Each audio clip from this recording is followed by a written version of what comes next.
അങ്ങനെ നാളത്തെ കൂട്ടയടിയുടെ പ്രൊമോ വന്നിരിക്കുകയാണ്. നാളെയും ഇന്നത്തെ പോലെ ഒരു അടിപൊളി ടാസ്ക്കാണ്. ഇന്ന് ഫിസിക്കൽ ആയിട്ടുള്ള വലിയൊരു ടാസ്ക്കായിരുന്നു. അതുകൊണ്ട് തന്നെ ഇന്നും ഒരു വലിയ രീതിയിലുള്ള അടികളൊക്കെ അവിടെ നടന്നിരുന്നു. നാളെ വാശിയേറിയ വാക്കുതർക്കങ്ങളൊക്കെ നടക്കുന്നതായിട്ടാണ് പ്രൊമോയിൽ കാണാൻ സാധിക്കുന്നത്. അതായത് നാളെ 4 മിലിട്ടറി ഗ്യാങ് ആയിട്ടാണെന്നാണ് തോന്നുന്നത്. 4 ടീമുകളായി 4 മിലിട്ടറി ഗ്യാങ്ങുകൾ. എന്നിട്ട് അവർ പരസ്പരം അങ്ങോട്ടും ഇങ്ങോട്ടും വാഗ്വാദത്തിലൊക്കെ ഏർപ്പെടുന്നുണ്ട്. സിജോയും നോറയും തമ്മിൽ വലിയ രീതിയിലുള്ള കച്ചറ സംഭവിക്കുന്നുണ്ട്. അതുപോലെ തന്നെ ഗബ്രിയും ജാസ്മിനും നന്ദനയ്ക്കെതിരെ തിരിയുന്നുണ്ട്. അതുപോലെ തന്നെ ഓരോരോ പ്രശ്നങ്ങളും അങ്ങോട്ടും ഇങ്ങോട്ടും കച്ചറയൊക്കെ ഉണ്ടാക്കുന്നുണ്ട്. ഇതാണ് പ്രൊമോയിൽ കാണുന്നത്. അപ്പോൾ നാളെ എന്തൊക്കെയാണ് എന്ന് കറക്റ്റായിട്ട് അറിയണമെങ്കിൽ ലൈവായി കാണേണ്ടി വരും. അതുപോലെ തന്നെ ഇന്ന് നടന്ന മാതിരി തന്നെ ഒരു ഫിസിക്കൽ ടാസ്ക്കാണ് നാളെയും ഉള്ളത്.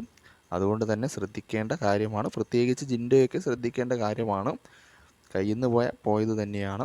ഇന്ന് അർജുനും ജിൻഡോയും തമ്മിൽ വലിയൊരു പ്രശ്നമുണ്ട്.